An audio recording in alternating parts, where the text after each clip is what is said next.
Ողջույն սիրելի հայրենակիցներ, տեսակապով ես հարցազրույցի եմ հրավիրում Եվրոպայի հայկական միությունների ֆորումի նախագահ Աշոտ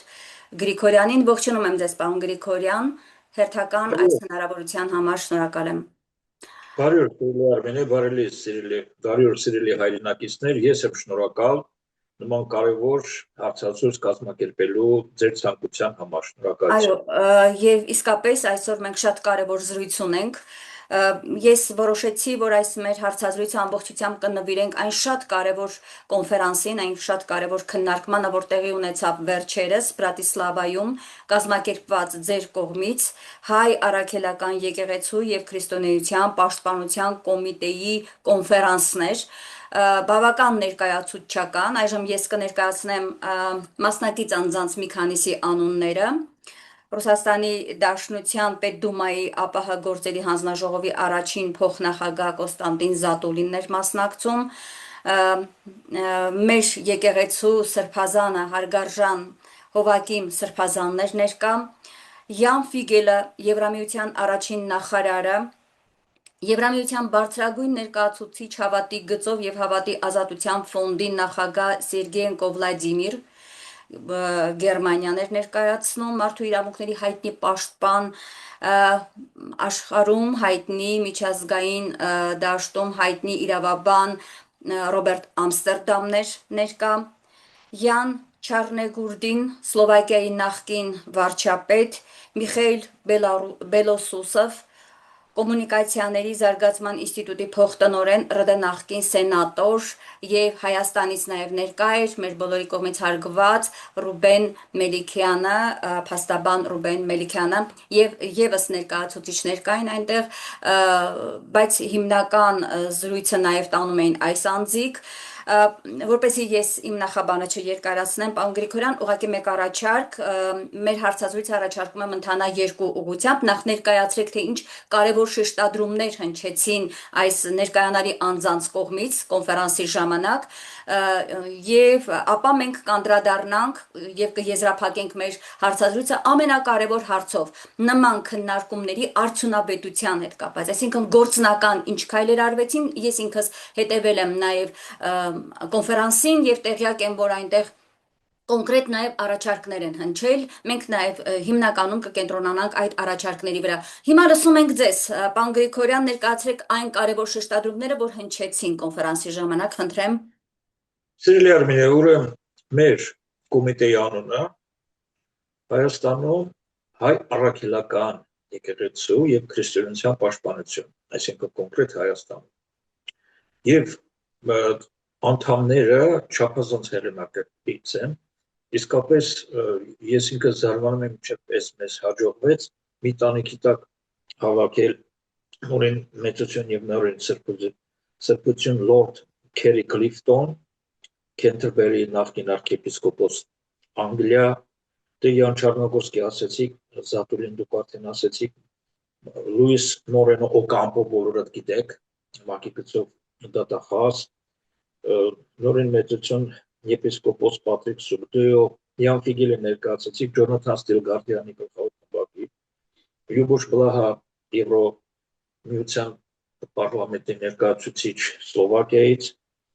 եւ այլն, Ռոմանո Բրոդի, Ֆրանսուଆ Վիոն, Ֆրանսիայի նախկին վարչապետ, Գուիդո Լոմբարդի Միացյալ Նահանգներից, շատ մտերիմ ընկերը Դոնալդ Տրամպի եւ գործակիցը եւ այլն։ Եվ ահա այս կազմով մենք անցկացնում ենք երկրորդ մեր կոնֆերենցիան, որի ելույթ ունեցողների ցանկը դուք ներկայացրեցիք, նույնպես չափազանց կարևոր անձինք եւ չափազանց կարևոր ելույթներ։ Հիմնականում պարոն Ռոբերտ Ամստերդամը հայտարարեց, որ իր տասնամյակների պրակտիկայի ընթացքում, դե գիտեք, համաշխարհային իրավաբան է, դժվար է նրան կերակնահատել։ Ես նման դեպք չեմ տեսել, որ երկրի ղեկավար կոչվածը հարցակվի եկեղեցու վրա, այն դեպքում, երբ տվյալ երկրում եկեղեցին սահմանադրությամբ բաժանված է պետությունից։ Սա նա հայտարարեց որպես իր նմանը չունեցող ակտ իր պրակտիկայում, իսկ վարչապետ Յան Չառնագորսկին մինչ այդ հայտարարել էր, որ ինքը ոչ մի կերպ չի կարող հավատալ, որ իսկապես Հայաստանի վարչապետը լրջորեն խառնվել է եկեղեցի ներքին գործերին։ Սակայն այս արդեն երկրորդ մեր կոնֆերենցը ապացուցեց, որ հավատում եք չեք հավատում, Հայաստանում տեղի է ունենում անհնարինը եւ ստիպված եք հավատալու։ Որից հետո արդեն կոնկրետ ելույթների ընթացքում ներկայացվեցին բոլոր այն քայլերը, որոնք մենք առաջի կոնֆերանսի ժամանակ ընդունել էինք եւ սկսել էինք անել, ես ասեմ, մեր այս ուրբաթ չէ, նախորդ ուրբաթ կոնֆերենսի ժամանակ մենք ինչ որոշումներ ենք ընդունել։ Ուրեմն, դիմել OBS-ին, արդեն պատրաստել ենք նամակ եւ առաջին նամակը ուղարկել ենք։ Եվրոմիության մի շարք օրգանների հետ աշխատանքներ եւ Եվրոխորհրդարանի հետ։ Արդեն ուղարկել ենք առաջին նամակը նախկին կոնֆերենցիայի հիման վրա եւ հիմա այս երկրորդ կոնֆերենցիայի հիման վրա ես կասեմ ինչով է հարստացել նամակը եւ ինչով են քայլերը մեր հարստացել։ Ուրեմն բոլոր երկրի ղեկավարներին եւ կառավարություններին Եվրոմիության ուղարկել նամակներ, ընդ որում մենք նաեւ որոշ պարլամենտների ենք ներկայացրել արդեն մեր դիմումները։ Բոլոր միջազգային կառույցներին հավատի գծով, բոլոր ֆորումներին, որ հիմա ընթանալու են, դիմել, ես կոնկրետ կասեմ ինչ ենք արել ընդամենը 10 օրվա մեջ։ Եվ շատ լուրջ երկու միջոցառում է լինելու Լոս Անջելեսում, Միացյալ Նահանգներում, մեկը Վաշինգտոն, մեկը Լոս Անջելես, ավելի շուտ Միացյալ Նահանգներում եւ երկուսի մասնակցությունը մենք պատրաստել ենք եւ մեծ հույսեր ենք կապում այս կառույցների հետ աշխատանքների շուրջ։ Սակայն ասեմ, որ կարևորագույն հայտարարությամբ հանդես եկավ երիտասարդ իրավաբան, 5 իրավաբաններից բաղկացած խորհրդի ներկայացուցիչ պարոն Ռուբեն Մելիքյանը, որի հայտարարությունը ցնցեց բոլորիս, որովհետև նախորդ օրն էր տեղի ունեցել, ոչ մեկը բացի ինձնից եւ Ամստերդամից տեղյակ չէին։ Խոսքը մեր եպիսկոպոսատ ժողովի մասնակիցներին երկրից դուրս գալու թույլտվության ասեցումներ, որը արգելքներ, որը նույնպես սկզբում չկարողացան հավատալ մեր մասնակիցները, բայց պարոն Մելիքյանը ներկայացրեց ճիշտ ձևակերպումը ու հասկացա, որ որպես առաջին քայլ խոսքը անցյալ ուրբաթ օրվա մեր կոնֆերենցի մասին է։ Կատարվել էր ընդհանրապես քննչական կոմիտե 6 եպիսկոպոսների հրավերով, որոնք պիտի մասնակցեին 17, 18, 19 երրորդյա եպիսկոպոսատ ժողովին Սենտ Պյոլտեն, ավստրիական քաղաքում, որը Բրասլավայի եւ Վիեննայի մոտակայքում է գտնվում։ Եվ սա այն դեպքում, երբ եպիսկոպոսատ ժողովը պետք է լիներ էջմիածինում, հաստորեն կոմպրոմիսի գնալով, մեր վեհարանը ընդունել էր որոշում, որպեսզի Նիկոլի հետ գլուխ չդնենք, չսրենք, ամբողջ աշխարհում խայտարակ չլինենք, որ նա օդանավակայանում կձերբակալի հայ եպիսկոպոսած դասի խոշորագույն ներկայացուցիչներին, պատրիարքներին, արքեպիսկոպոսներին այս խայտարակությունից ազգին ազատելու համար ընդունվել էր շատ խելամիտ իմաստուն որոշում, անենք Սենտ Պոլտոնում, լավ, Նիկոլի հետ գլուխ չդնենք։ Ինչպես ասվեց մեր անդամներից մեկի կողմից, պատկերացնում եք, ասում եք, լավ, ինչ ենք զիջում, ահա, պատկերացնում եք, կապիկը նռնակը ձեռքին մտել է եկեղեցի, որտեղ հազարավոր քրիստոնյաներ աղոթում են, ինչ պիտի անես նրա հետ, մեր խմբի մասնակիցներից մեկը ասեց, բայց կապիկը վարժեցնող է, չէ՞ ունենում։ Վարժեցնող եք ուղարկենք, կգնա ձեռքից կբեռնի, կտանի դատարկ սենյակ ու կասի, դե հիմա նռնակը բաց թող։ Այդ դա մենք կանենք։ Սակայն դրան մենք գնում ենք խաղաղ եւ խելամիտ ճանապարհով, այո, վերջը կապիկը բաց է թողելու նռնակը, բայց իր գլուխն է ուտելու։ Եվ ինչ ճանապարհով մենք հասնելու դրան, որ եկեղեցուն չբաց թողի նռնակը։ Մենք դիմում ենք կապիկ վարժացնողներին։ Այն նոր ինչ որ ասեցի։ Այդ կազմակերպություններին, որոնք ներկայացնում են նաև արևմտյան լիբերալ ճակերտների մեջ դեմոկրատական ուժերին, որոնց գործունեությունը դուք գիտեք 21-րդ դարի այս տասնամյակում ինչ կատաստրոֆաների է տանում երկրագունդը։ Այ դրանց դեմ պայքարելով մենք կարող ենք լիովին օգնել հայ առաքելական եկեղեցուն ազատվելու այդ նռնակը պայթոցնող կապիկի արհավիրքից եւ որից հետո մեր երկիրը գուցե կունենա այն կառավարությունը, որի վրա 4-5 տարի ես աշխատում եմ արհեստավարժների ժամանակավոր կառավարություն։ Հիմա վերադառնանք մեր թեմաներին, ինչ կարևոր քննարկումներ եղավ, ինչ ասվեց, սիրելի Արմինե։ Օրինակ, դուք ծանոթ եք պարոն Զատուլինի հիանալի կարճ ելույթին, որ ինքը ավարտեց հետևյալ մտքով, որ Ռուսաստանը նույնպես անելիք ունի այստեղ, բրավո, որ Ռուսաստանը իրավունք չունի պասիվ կողքից նայելու, չնայած, ես որպես միջազգային աշխարհաքաղաքական գործիչ, գեոքաղաքական գործիչ, ես կարող եմ հստակ ասել, որ Արևմուտքում սպասում են Ռուսաստանի ռեակցիային, որ եւս մի անգամ հարձակում գործեն, հիմա էլ Հայաստանի ներքին գործերը խառնելու համար։ Այդ Ռուսաստանը շատ զգուշ է եւ փաստորեն Ռուսաստանի ղեկավարությունը լարի վրայով է քայլում, որ եւ կարողանա Հայաստանին օգնել եւ աչքը ունքը բուժելու փոխարեն աչքը չհանի։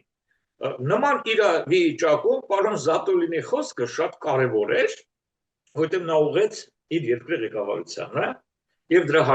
հերթական քայլերը իհարկե մենք արել ենք, որի մասին մենք չենք խոսի այժմ, խոսենք, երբ որ դրա մասին բոլորը կիմանան։ Եթե կարելի է Զատուլինի հետ կապված, պարոն Գրիգորյան, մեկ հետաքրքիր դիտարկում, նա նաև Հռոմի Պապի հետ կապված կարևոր շեշտադրում արեց, որ այսպիսի քայլեր են տեղի ունենում Հայաստանում հայ եկեղեցու դեմ, իսկ այ Հռոմի Պապը ընդունում է Նիկոլ Փաշինյանին, այսինքն հստակ էր ակնարկը, որ նաև աշխարհիկ քրիստոնյա աշխարհի կողմից պետք է լինի համապատասխան վերաբերմունք այն անձի հանդեպ, որը հայ առաքելական եկեղեցու հարցում նման քայլեր է ձեռնարկում, աշխարհի առաջին քրիստոնեությունը ընդունած առաջին ազգի եւ առաջին եկեղեցու հանդեպ նման վերաբերմունքը պետք է ըստ Զատուլինի եւ ճիշտ է այս դիտարկումը քննադատվի եւ Հռոմի Պապի, այսինքն Վատիկանի կողմից եւ գուցե երբ նա խոսում է Ռուսաստանի մասին, կարծում եմ ռուսաց եկեղեցին եւս պետք է ակտիվ դերում լինի, ինչ կարծիք եք։ Օրինակ մենք պետք է լսենք պատասխանում սիրելիս։ Ամբողջ հայաստանցի հայ հասարակությունը վարակվելով տարբեր սոցցանցերի տված կեղծ տեղեկատվություններին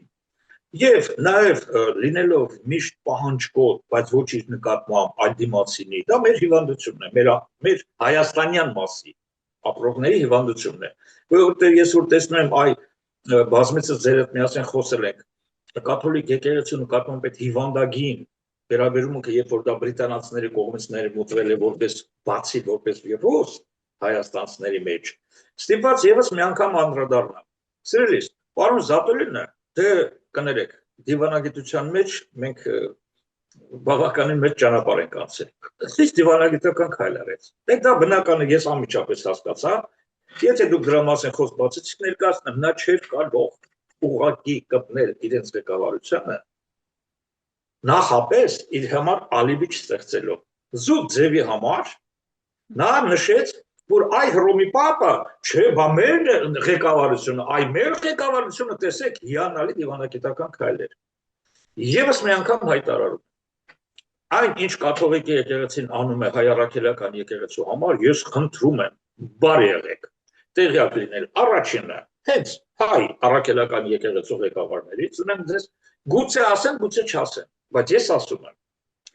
բացառիկ կապերի մեջ են Հովհաննես Պողոս II պապից սկսած, մինչև այդ է եղել, ոչ այնքան խիստ բարեկամական հարաբերություններ, սակայն Հովհաննես Պողոս պապ այցելությունից հետո մի բացառիկ մակարդակի վրա է հայ առաքելական եկեղեցու եւ Վատիկանի կապը, սա մեկ, երկրորդ, իսկ ով ասեց, որ Հռոմի պապը Նիկոլին չի ասել ինչ որ պետք է, բրիտանացիները ասեցին, դե լավ, օքեյ, դա երկրորդ, երրորդ, դուք հիմա ստիպում եք ես մեր թեմայի մեջ մի քայլ առաջ վազեմ, այն որ պիտի ներկայացնեի մի փոքր հետո հենց հիմա ներկայացնեմ, օքեյ, սիրելի Արմինե, պարոն Յանֆիգելը, որին դուք արդեն ներկայացրեցիք, Սլովակիայի առաջին նախարար Եվրոպայում, Եվրոպայի հավատի գծով բարձրագույն ներկայացուցիչ, հավատի պաշտպանության ֆորումի նախագահ այս պահին, պարոն Յանֆիգելը, որը բացառիկ լավ կապերի մեջ է Վատիկանի հետ, բացառիկ, կրկնում եմ, արդեն 3 չեմ եսօր Սլովակիայում մեր նամակ անվանենք կամ հայտարարություն անվանենք, գրավոր տրվեց Վատիկանի խոշորագույն ներկայացուցիչների թվով համար 3 կարդինալ, որը այս պահին Սլովակիայում պատարակ էր մատուցում, այդ պահին, պատարակից հետո նա պարոն Ֆիգելի հետ ունեցավ 1 ժամանոց առանձնազրույց, ստացավ 2 նամակ, մեկը անձամբ իրեն ուղղված, որը քննարկվեց պարոն Ֆիգելի հետ միասին, նա հայտարարեց, սիրելի պարոն Ֆիգել, բավականին տեղյակ եմ ինչ է կատարվում Հայաստանում, բավականին տեղյակ ենք Հայաստանի այսպես կոչված վարչապետի հայտարարակ հակաքրիստոնեական քայլերին, սակայն այն ինչ որ դուք լրացրեցիք, ես շատ շնորհակալ եմ, ես սա կհաղորդեմ պապին եւ երկրորդ նամակը նա ստացավ Վատիկանի վարչապետ Պաոլո Պարոլին նրա անունով եւ փակ ծրարը խոստացավ որ կհանձնի Սուրբ Հայր Պարոլինին Վատիկանի այդ աշխատանքները մեր կողմից, մեր կոմիտեի գնում են բարձրագույն մակարդակի վրա, սակայն անկեղծ ասեմ, մի մեծ բան չենք անում, որովհետև հայ առաքելական եկեղեցու հետ կապերը ֆանտաստիկ են, խնդրում եմ, չհամեմատեք ռուս ուղղափառ եկեղեցու եւ Վատիկանի կապերի հետ, այնտեղ խնդիրներ կան։ Մի վերցեք այդ խնդիրները մեր վրա։ Խնդրում եմ, այնտեղ լուրջ խնդիրներ կան։ Սակայն չի կա, մենք իրավունք չունենք մեր բարեկամներին չգնահատելու եւ այլն, էլի։ Ուրեմն ես առաջ վազեցի եւ պարոն Ֆիգելի այդ քայլը ներկայացրեցի, որովհետեւ մի անգամից ասեմ նաեւ նրա հաջորդ քայլերը, որտեղ շատ սերտ մենք աշխատում ենք, օրական մի քանի անգամ զանգերի մեջ ենք կամ հանդիպում ենք։ Ուրեմն պարոն Ֆիգելը 3 խոշոր ֆորումներում այս 2 շաբաթվա մեջ, 3 շաբաթվա մեջ ներկայացնելու է խնդիրը։ Մեկը Լյուքսեմբուրգում, մեկը Վիեննայում, մյուսը մեր նշած Միացյալ Նահանգների 2-րդ ֆորումում, որոնք նվիրված են հիմնականում ժողովրդավարության խախտումները տարբեր երկրներում եւ այլն այդ թեմաներին։ Ուրեմն պարոն Ֆիգելը չափազանց մարտական է տրամադրված եւ ցանկացած ժամանակ ես կարող եմ կազմակերպել նաեւ նրա հարցազրույցը ձեր հետ, երբ որ ցանկություն ունենաք։ Այնուհետև ես ուզում եմ անդրադառնալ պարոն Չառնագորսկու հայտարարությունը, սիրելի Արմինե։ Նա ասեց. Նիկոլը մեջքից խփում է իր պաշտպաններին, արևմտյան ճակերտների մեջ դեմոկրատներին։ Մեջքից խփում է, որովհետև այլ ինչ որ անում է Նիկոլը, նույնիսկ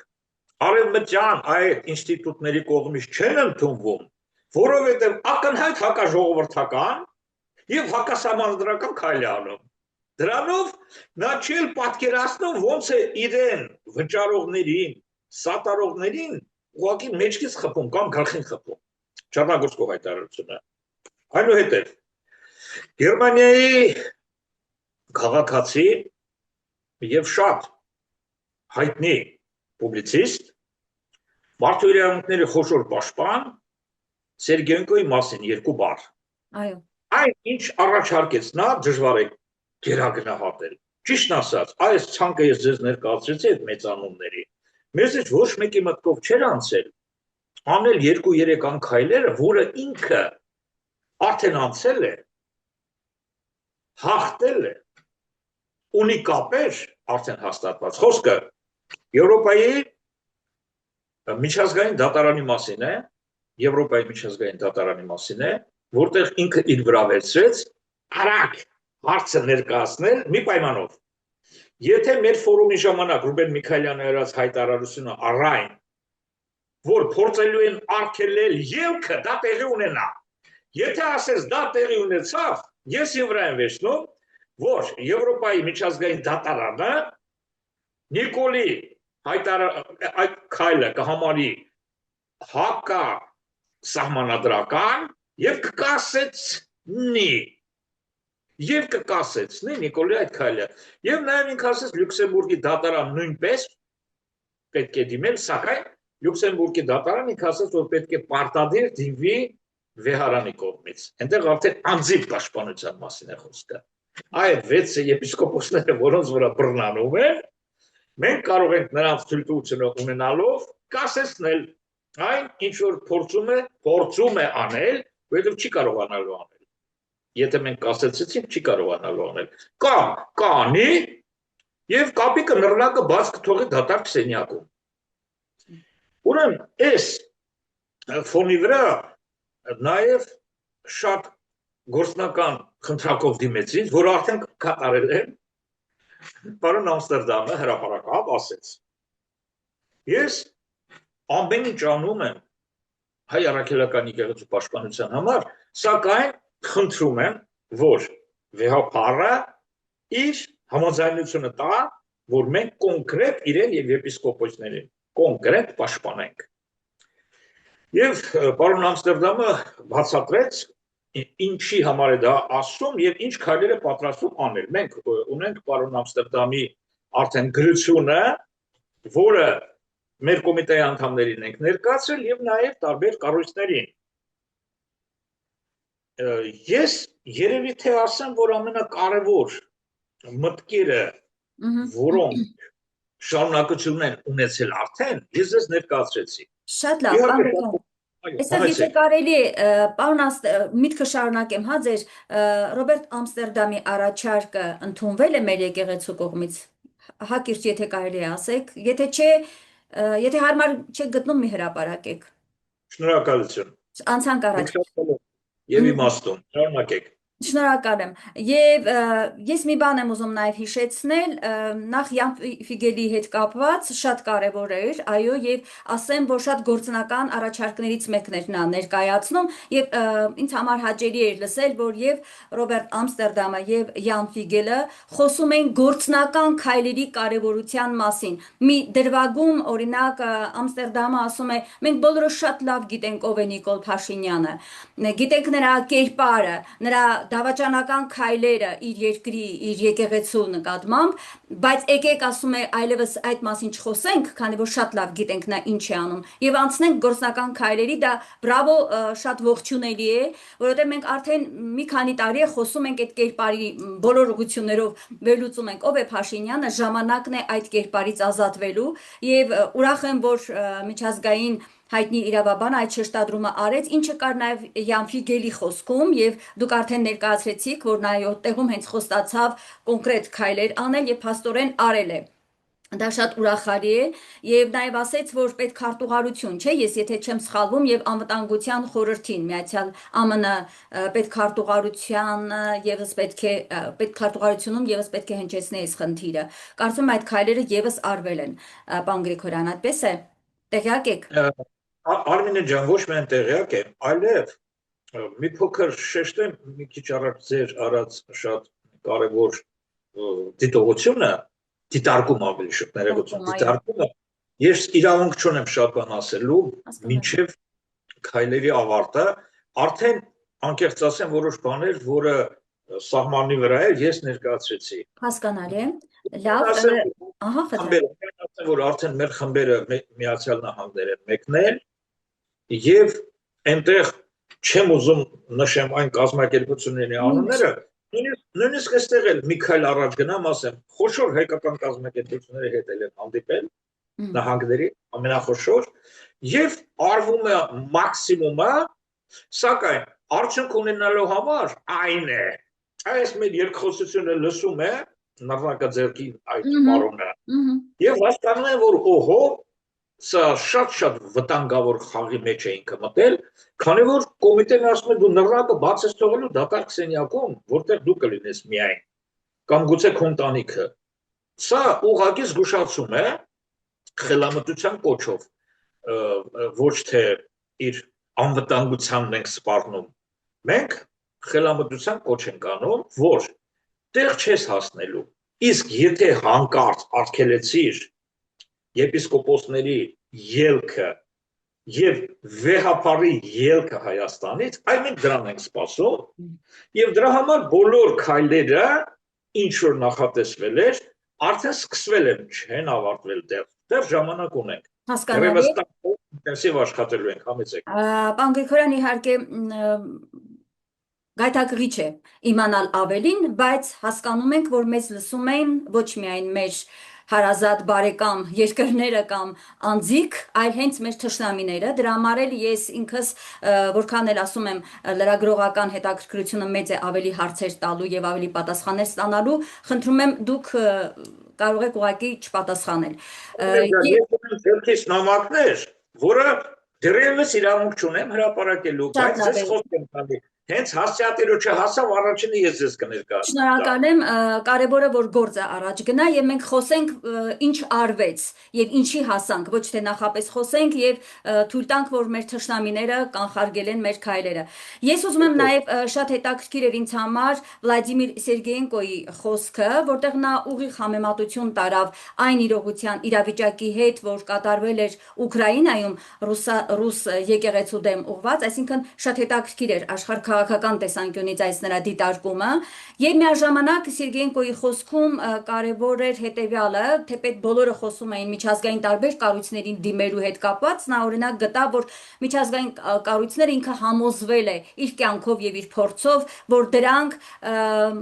անգործունյա են, մասնավորաբար բերեց ԵԽԽՎ-ի օրինակը, ինչ կասեք այս մասին։ Այ հիանալի հիշեցրեցիք, հիանալի հիշեցում արեցիք, որովհետեւ մենք ունենք շատ ուրախալի լուր, որը ես հայտարարեցի, եւ առաջինը մեր կոմիտեի շրջանակներում ինձնից լսեցին, որ ԵԽԽՎ-ի այդ հայտարարակ որոշումը մեր եկեղեցու դեմ ընդունելուց հետո հաջորդ օրը ԵԽԽՎ-ի նախագահը փոխվեց եւ նշանակվեց հիանալի իսկապես ժողովրդավար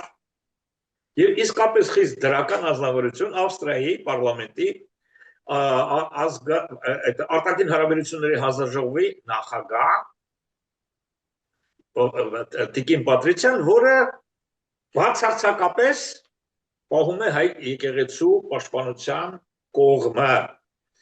Սակայն պարոն Սերգեյենկոն հայտարարեց, ես խնդրում եմ, հանկարծ հույս չկապեք, որ ԵԽԽՎ-ն լուրջ օրգան է։ Հանկարծ հույս չկապեք, որ որոշ միջազգային մարմինների, որը դուք դիմել եք, գործ են անելու, սակայն ճիշտ է կարեդիմել եք, որ գոնե նրանց բացասական քայլերը կասեցրել եք դրանով, որովհետև բացասական իրենց քայլերը այնպիսի աղմուկ է բարձրացնում Հայաստանի իշխանությունը, որ դարձնում է դա համաշխարհային խոշորագույն կազմակերպության կողմից ընդունված հայտարարություն, որը կեղծ է, գոնե դա չի լինի, սակայն պարոն Սերգեյենկոն հիանալի համեմատություն արեց, Արմինե ինչով է նրա արած համեմատությունը արժեքավոր, որովհետև նա ներկայացրել է ուղղափառ եկեղեցու Ուկրաինայում շահերը այդ դատարաններում եւ հաղթել է։ Ահա թե ինչով է նրա առաջարկը արժեքավոր, որ ոչ թե ասում է դուք էլ դիմեք, ասում է ես իմ վրա եմ վերցնում այդ ճանապարհը անցնելը, կազմակերպելը եւ հաղթանակը ձեզ ներկայացնելը սկուտերի վրա։ Եթե մենք կարողացանք մինչև ամսի 16-ը, եթե հանկարծ Նիկոլը փորձ արեց արգելելու, մենք այդ ժամանակ կկասեցնենք նրա արգելքը։ Այս է Սերգեյնկոյի հայտարարությունը։ Այնպես որ իսկապես դուք ճիշտ եք ասում, կարևորագույն խոսքերից մեկը նրա խոսքն էր։ Ես ուզում եմ նաև անդրադառնանք Հովակիմ Սրբազանին, շատ հարգարժան մեր Հովակիմ Սրբազանի խոսքին, նա խնդրեց, որպեսզի հնարավորինս արագացվեն քայլերը եւ հնարավորություն ընձեռվի, որպեսզի այո, ձեր օգնությամբ, միջազգային ճնշման օգնությամբ հասնել նրան, որ ամենայն հայոց կաթողիկոսը եւ մեր եպիսկոպոսները հնարավորություն ունենան դուրս գալ Հայաստանից, եւ նա շատ կարեւոր մի շեշտադրում արեց հայ առաքելական Սուրբ եկեղեցին միայն հայաստանյաց չէ, հայերինն է, ողջ հայ ժողովրդինն է, օրինակն էլ բերեց հիմնվելով հայոց հայ ցեղասպանության փաստի վրա, որ այդ կատարված ողբերգական իրողություններից հետո, երբ հայ ժողովուրդը տարածվեց աշխարհով մեկ, բնականաբար մեր եկեղեցին ամեն հայի կողքին է եղել աշխարհով մեկ իր համայնքներում։ Հետևաբար թույլ չտալ, որ ամենայն հայոց, մենք երբեմն չենք հասկանում այս բառի կարևորությունը, պարոն Գրիգորյան, ամենայն հայոց, այսինքն ողջ հայերի կաթողիկոսը չի կարող իրավունք չունենալ Հայաստանից դուրս չգալու։ Հետևաբար շնորհակալ եմ, որ դուք անընդհատ շեշտում եք հենց այն գաղափարը եւ այն գործնական քայլերը, որ միտված են, որպեսզի եպիսկոպոսած ժողովը այս մարդիկ չձախողեն։ Հիմա ես կխնդրեմ, եթե կուզեք խնդրեմ անդրադարձեք, այո, այո։ Այստեղ մի շատ կարևոր դիտողություն անեմ։ Մենք մեր կոմիտեիդ աշխատում է ամբողջ եպիսկոպոսած դասը։ Այո։ Եվ բոլորը նույն կարծիքին են, ինչ որ դուք նոր ասեցիք։ Այսինքն չկենտրոնանանք մի անձի վրա, որովհետև բոլորի հետ մենք աշխատում ենք, եւ ես հայտարարում եմ, Արմինե, այն բացառիկ ինտելեկտուալ մակարդակը, որ ունեն մեր եպիսկոպոսները, որոնց հետ ես աշխատում եմ, իմ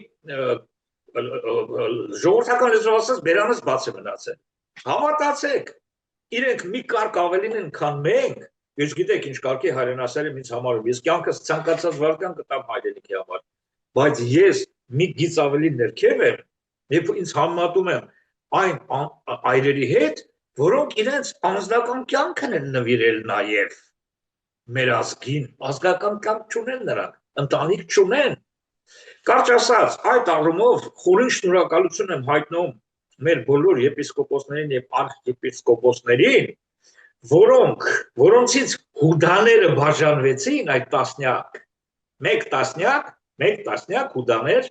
առանձնացան, դրանով փրկեցին նաև որ եկեղեցու անունը, որովհետև հաճախ մենք լսում ենք, վայ, բայց գիտեք ինչ փողամոլներ կան նրանց մեջ, խնդրեմ այդ փողամոլները ցույց տվեցին նրանց դեմքը, այնպես որ այդ հարցում շնորհակալ եմ, որ դուք հնարավորություն տվեցիք ինձ այս կարծիքը հայտնելու, լսում եմ։ Շատ լավ, եւ հիմա պարոն Գրիգորյան, ես ուզում եմ նաեւ եզրափակել արդեն մեր հարցազրույցը, որովհետեւ մենք կարևոր հատվածներին այլևս անդրադարձել ենք, բայց կրկին վերհիշեցնում եմ նաեւ մեր ունկնդիրների համար, որ ամենայն հայոց կաթողիկոս Գարեգին II-ի դեմ նախաձեռնվել է քրեական վարույթ, իսկ 2 օր առաջ քննչական կոմիտեն եպիսկոպոսներին որպես մեղադրյալների կանչեց հարցաքննության, կիրառվեց խափանման միջոց երկրից չբացակայելու համար այդ արգելքն է դրվել եւ այս բոլորը մենք հրաշալի հասկանում ենք ուղղված է եպիսկոպոսած ժողովին, որը պետք է Ավստրիայում կազմակերպվի դրա ձախողմանը։ Դուք ձեր խոսքում, պարոն Գրիգորյան, կոնֆերանսի ժամանակ դարձյալ կարևորելով գործնական քայլերը, երկու այսպես շեշտադրում արեցիք աշխատել Եվրոպայում եւ աշխատել Հայաստանում։ Եվրոպան դուք արդեն ասացիք, մի քանի ուղղություններով աշխատանքը այլևս կա։ Իդեպ ուզում եմ տեղեկացնել նաեւ միջանկյալ, որ փետրվարի 2-ից 3-ը այսօր կավարտվի արդեն միջազգային կրոնական ազատության գագաթաժողովն է Միացյալ Նահանգներում, Վաշինգտոնում, որտեղ հանդես է եկել փաստաբան Արամ Վարդևանյանը, շատ կարևոր հայտարարություններ է արել, ելույթ է ունեցել եւ Արցախին է անդրադարձել եւ 44-օրյա պատերազմի հիշատակումն է արել եւ այն շատ կարևոր շեշտադրումն է արել, որ առաքելական Սուրբ եկեղեցին, որը դարերով հալածվել է օտարների կողմից, ցավով արձանագրում ենք, որ այսօր հալածվում է Հայաստանի ներկայիս իշխանության կողմից։ Իլուր աշխարհի տեղեկացրել է Վարդևանյանը։ Եվ հիմա անդրադառնալով ձեր հայտարարությանը, խնդրում եմ, ինչ աշխատանք եք դուք տեսնում Հայաստանում, որովհետև ձեր խոսքում հստակ ասեցիք, հա, ինչ եք պատկերացնում իրավաբանների հետ եւ այլն։ Ամստերդամը պետք է գա Հայաստան։ Նորից ես խնդրում եմ, եթե շատ բան պետք չի, մի բացեք փակագծերը, ուղղակի ձեր հայտարարության առնչությամբ գործնական տեսանկյունից ինչ եք պատկերացնում, խնդրեմ։ Խնդրում եմ բավարարվեք իմ կարճ հայտարարության։ Այո, Շատ ակտիվ աշխատում ենք, շատ ակտիվ։ Աշխատում ենք իրավաբանական կառույցների հետ,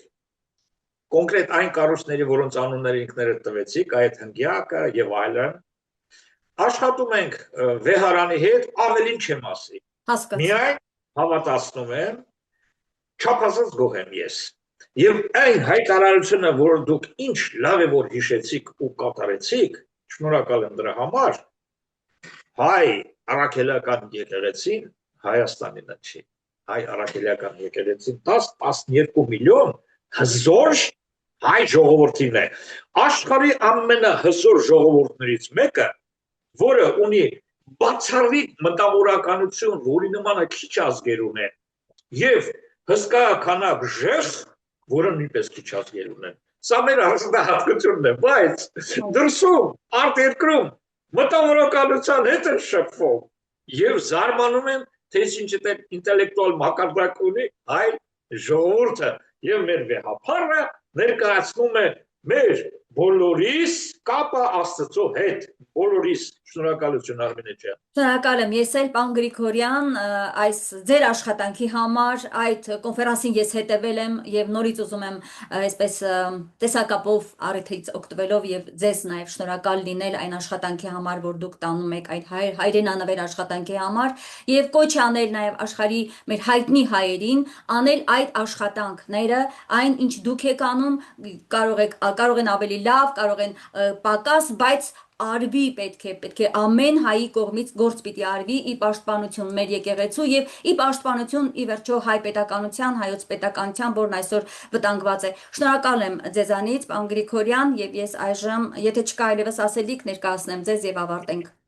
Միայն ասեմ, որ միասին, ուրիշ ոչ մի բառ, միասին, ամբողջ աշխարհի հայերով, շնորհակալություն։ Ապրեք, շնորհակալություն, վերհիշեցնեմ իմ հեռուստադիտողներին, տեսակապով ես զրուցում էի Եվրոպայի հայկական միությունների ֆորումի նախագահ դոկտոր Աշոտ Գրիգորյանի հետ։ Լավ եղեք, կհանդիպենք, ցտեսություն։